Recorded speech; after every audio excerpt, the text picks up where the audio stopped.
सभी को नमस्कार। आप सभी का स्वागत है मेरे विद्या सेतु चैनल पर। आज हम पढ़ेंगे NCERT की पुस्तक संस्कृत दीपकम प्रथमः भाग, जो कक्षा छठी की पुस्तक है। तो आज की क्लास में हम पढ़ेंगे प्रथमः पाठ, जिसका नाम है वयम वर्णमालाम पठामः। हम सब क्या करते हैं, वर्णमाला को पढ़ रहे हैं या पढ़ते हैं। तो आइए हम शुरू करते हैं। वर्णमाला। वर्णा द्विविधा भवन्ति। वर्ण के दो प्रकार होते हैं, दो विधा होते हैं, यानी दो प्रकार होते हैं। कौन कौन से? स्वर, च, व्यंजनानि, स्वर और व्यंजन। तो वर्ण के कितने भेद होते हैं? दो भेद होते हैं। कौन कौन से? स्वर और व्यंजन। वर्ण किसे कहते हैं? वर्ण हम इसे कहते हैं जो भाषा की सबसे छोटी इकाई होती है। भाषा की सबसे छोटी इकाई को हम क्या कहते हैं? सबसे छोटी इकाई को हम वर्ण कहते हैं। तो वर्ण के कितने भेद बताए गए हैं यहाँ पर? तो द्विविधा, यानी स्वर और व्यंजन। स्वर, तो स्वर किसे कहते हैं? जो स्वराणाम उच्चारणम स्वतंत्र रूपेण भवति। स्वरों का उच्चारण, जो स्वर वर्ण होते हैं। वर्ण कितने होते हैं? स्वर और व्यंजन, यानी दो होते हैं। तो जो स्वर वर्ण होते हैं उनका जो उच्चारण होता है वह स्वतंत्र रूप से होता है। स्वतंत्र रूप से इसलिए क्योंकि उसमें किसी और वर्ण की जरूरत नहीं पड़ती है, वह अपने आप में स्वतंत्र होता है। स्वरा द्विविधा सन्ति। स्वर के भी दो प्रकार होते हैं, दो विधि होते हैं स्वर के भी। वर्ण के भी कितने विधि बताए गए हैं? स्वर और व्यंजन। और स्वर के भी कितने विधि बताए गए हैं? दो। तो एक होता है समाना अक्षराणि, दूसरा च और दूसरा संध्य अक्षराणि। तो आइए हम समाना अक्षराणि और संध्य अक्षराणि के बारे में जानते हैं। समान अक्षराणि क्या होता है और संध्य अक्षराणि क्या होता है, उसके बारे में हम जानते हैं। तो ये है समान अक्षराणि। समान अक्षराणि देखिए दो होते हैं, ह्रस्व और दीर्घ। कौन कौन से होते हैं? ह्रस्व और दीर्घ। ह्रस्व का मतलब होता है छोटा और दीर्घ का मतलब होता है बड़ा। तो देखिए ह्रस्व में कितने हैं? अ है, ई है, उ है, री है और री है। और दीर्घ में कौन कौन से हैं? आ है, ई है, उ है और री है। तो ये जो ह्रस्व स्वर होते हैं, इस स्वर को हम मूल स्वर भी कहते हैं, ठीक है। और ह्रस्व स्वर कहते हैं। ह्रस्व का मतलब होता है छोटा और दीर्घ का मतलब होता है बड़ा। तो ये क्या है? आ, ई, उ, री। और संध्य अक्षराणि क्या होता है? आइए देखते हैं। जिनको हम कहते हैं संधि वाले अक्षर कहते हैं। तो यहाँ पर देखिए ए, ओ, ये क्या होते हैं? संधि अक्षर होते हैं, यानी संध्य अक्षराणि होते हैं। तो ये संध्य अक्षराणि किसे कहते हैं? आइए हम आगे नीचे देखते हैं कि जहाँ पे दयोः निश्चित स्वरयोः, जहाँ पर दो निश्चित स्वरों के संधि के द्वारा, ए मतलब जो, नवीन स्वर वर्ण उत्पन्न होते हैं। जायन्ते का मतलब होता है उत्पन्न होते हैं। तो ते संध्य अक्षर स्वरः भवन्ति, तो उसे हम संधि के अक्षर कहते हैं या होते हैं। तो देखिए कि संधि अक्षर क्या है कि जब दो स्वरों के मेल से जब कोई नया वर्ण मिलता है तो उसे हम संधि अक्षर कहते हैं। तो जैसे देखिए कि यहाँ पर अ है और प्लस यहाँ पर ई है, तो ये का क्या बन गया? ए। तो एक संधि अक्षर बन गया ए। अगर यहाँ पे अ है और यहाँ पे उ है तो ये क्या बन जाएगा? ओ। तो यहाँ पर क्या है कि दो निश्चित स्वर के मेल से जो नवीन वर्ण उत्पन्न हो रहा है उसे ही हम संधि अक्षर कहते हैं। तो यहाँ पर अ है और यहाँ पर ए है और ये मिलकर क्या बनता है ए। यहाँ पर अ है और यहाँ पर ओ है तो ये मिलकर क्या बनता है ओ।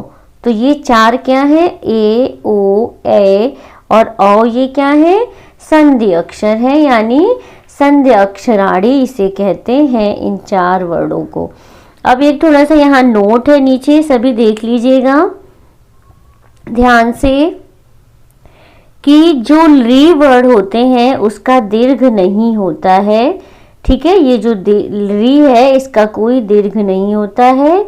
और जो संधि अक्षराणाम ह्रस्वा न सन्ति, और जो संधि अक्षर होते हैं, ये चार जो संधि अक्षर हैं इनके ह्रस्व नहीं होते हैं, तो इनका कोई छोटा वर्ण नहीं होता है और री का कोई दीर्घ नहीं होता है।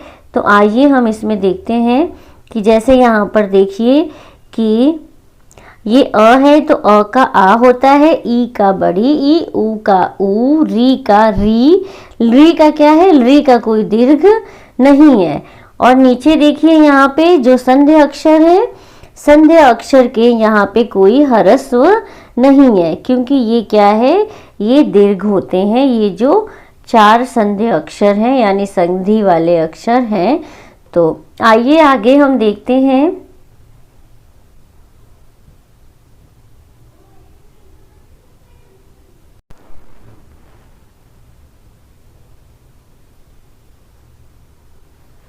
ये है अनुनासिक स्वरः जो मुखेन सह, मुख के साथ, नासिकया अपि, नासिका के द्वारा भी उच्चारिताः, उच्चारण किए जाने वाले स्वरः, स्वर जो हैं वो अनुनासिक स्वरः सन्ति, अनुनासिक स्वर होते हैं। जो मुख के साथ, नासिका के साथ भी जिस स्वर का उच्चारण किया जाता है वो अनुनासिक स्वर होते हैं। तो जैसे यहाँ पर देखिए अ, तो अ पे क्या लग गया है, ये चंद्र बिंदु लगी है, तो ये क्या है, अनुनासिक है। ठीक है, ये सारे क्या है, अनुनासिक हैं। तो मुख के साथ हम इसका नासिका के साथ भी प्रयोग करते हैं। तो अ, आ, ई, ऊ, तो क्या है, मुख के साथ साथ नासिका से भी इसकी आवाज आती है। री, ए, ऐसे करेंगे।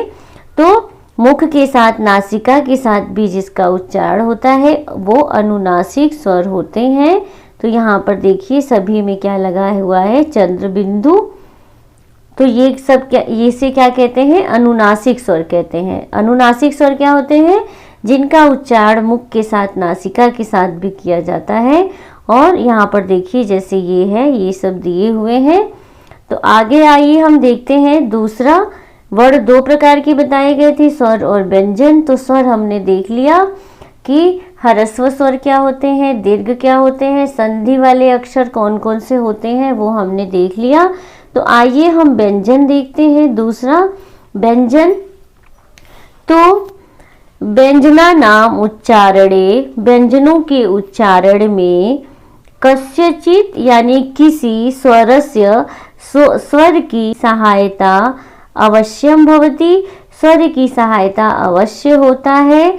अतः वर्णमालायाम, इसलिए वर्णमाला के व्यंजना नाम, व्यंजनों के उच्चारार्थम, उच्चारण के लिए सर्वत्र मतलब हमेशा अ स्वरस्य योजनम भवति, हमेशा जो है अस्वर जुड़ा होता है। तो जैसे उदाहरण देखिए, समझ में आया कि स्वर क्या था, अपने आप में स्वतंत्र था, उसमें किसी भी वर्ड की जरूरत नहीं पड़ रही थी। लेकिन व्यंजन क्या है, व्यंजन के उच्चारण के समय किसी भी स्वर की सहायता अवश्य होता है। अतः वर्णमालायाम व्यंजना नाम, अतः वर्णमाला के व्यंजनों के उच्चारण के लिए सर्वत्र मतलब हमेशा स्वरस्य योजनम भवति, अस्वर हमेशा जो जुड़ा होता है। तो उदाहरण में देखिए, तो ये देखिए क है,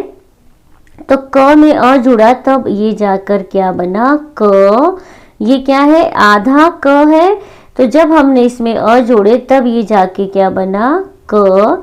ये देखिए ग है, ग में जब हमने अ जोड़ा तो ये क्या बन गया, ग, तब ये ग बना पूरा, ठीक है ना। क्योंकि बिना स्वर के हम व्यंजन के उच्चारण नहीं कर सकते हैं।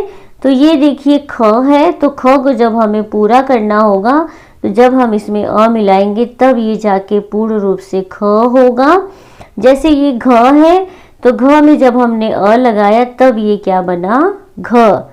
तो आइए आगे देखते हैं।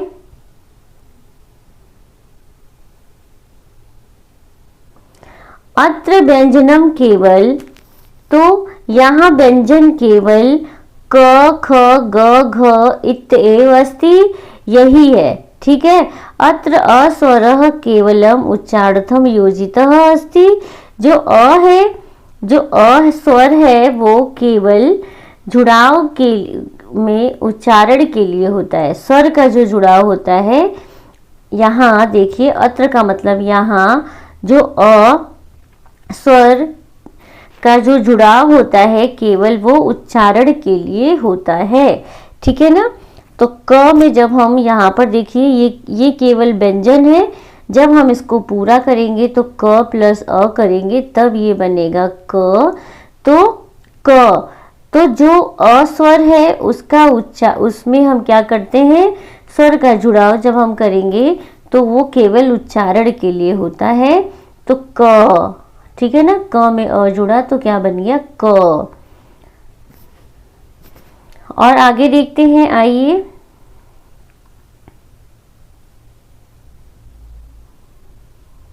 व्यंजना नाम चत्वारः भेदाः सन्ति। जो व्यंजन होते हैं उसके 4 भेद हैं। तो सभी लोग ध्यान से देखेंगे कि जो व्यंजन के हैं वो उसके कितने भेद हैं, 4 भेद हैं। और स्वर के कितने थे, स्वर के 2 थे, एक समाना अक्षराणी था और एक संध्या अक्षराणी। और व्यंजन के कितने भेद हैं, तो व्यंजन के 7 भेद हैं। एक है वर्ग्यः यानी अस्पर्शः वर्णः, यानी वर्गीय स्पर्श वर्ण। तो वर्गीय स्पर्श वर्ण क्या क्या होते हैं, जो वर्गों में बटे होते हैं। तो यहाँ पर देखिए क वर्ग, च वर्ग, ट वर्ग, त वर्ग और प वर्ग। तो क वर्ग में कौन कौन से वर्ण आते हैं, क ख ग घ अंग। च वर्ग में कौन से वर्ण आते हैं, च छ ज झ ञ। ट वर्ग में ट ठ ड ढ अड़। त वर्ग में त थ द ध न। प वर्ग में प फ ब भ म।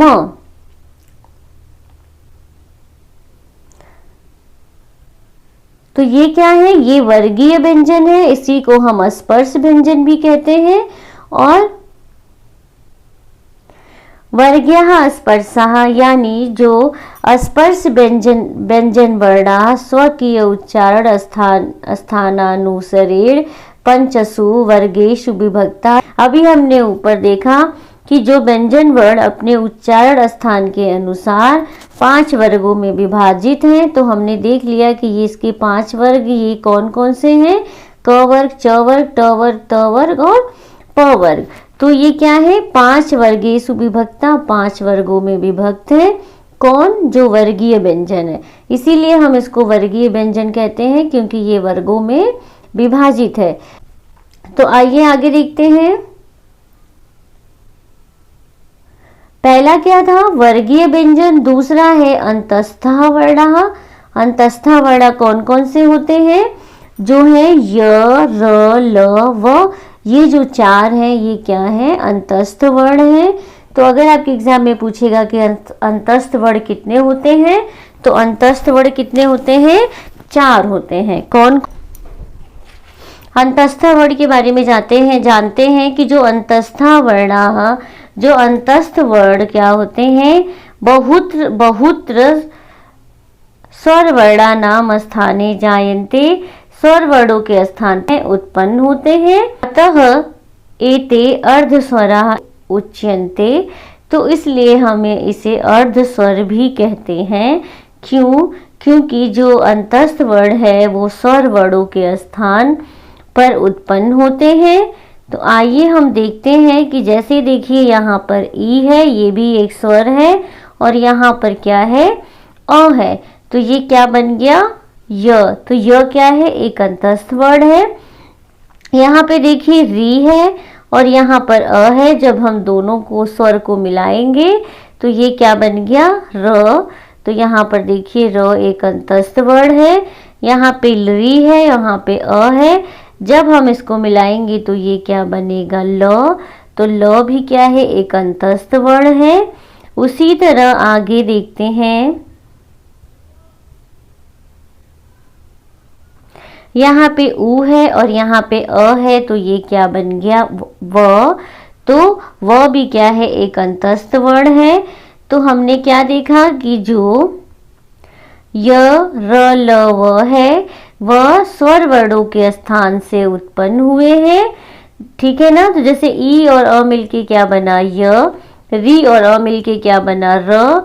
री और अ मिलके क्या बना, ल। और ऊ और अ मिलके क्या बना, व। तो ये सारे क्या हैं, अंतस्थ वर्ण हैं।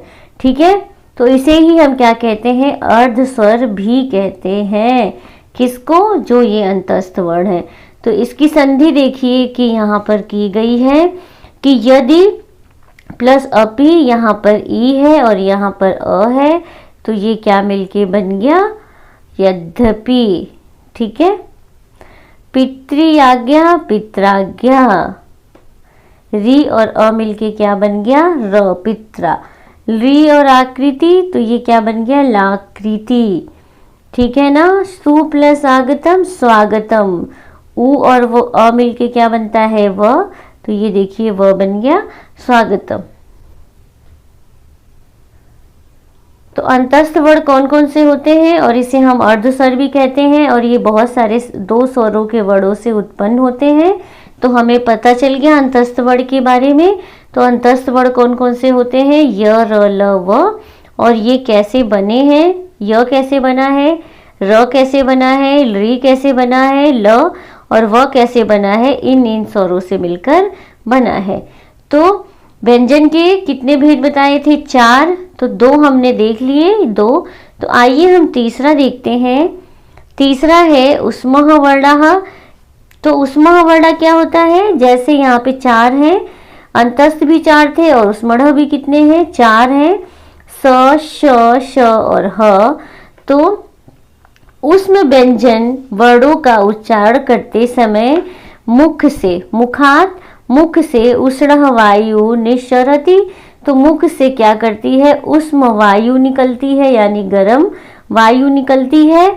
तो किसके उच्चारण से, उष्म वर्ण के उच्चारण से। तो कौन कौन से हैं, श, स, स, ह। तो ये 4 क्या है, उष्म वर्ण है। ठीक है। तो हमने तीसरा भी देख लिया व्यंजन में। अब हम चौथा देखते हैं। चौथा क्या है, अयोगवाहो वर्ण हो, यानी अयोगवाह वर्ण कौन कौन से होते हैं, अंग और अह। ठीक है। ये क्या है, अयोगवाह वर्ण होते हैं। अयोगवाह वर्ण क्या होते हैं, देखिए कि अयोगवाह विशिष्ट व्यंजन वर्ण अस्ति। जो अयोगवाह होते हैं वो विशिष्ट वर्ण हैं, व्यंजन वर्ण हैं। अत्र उच्चारणार्थम, यहाँ उच्चारण के लिए स्वर से संयोजनम पूर्वम भवति। तो स्वर का जुड़ाव पहले होता है, न तो पश्चात न। तो अत्र 2 अयोगवाहो अस्त। तो इसलिए 2 अयोगवाह 2 प्रकार के होते हैं।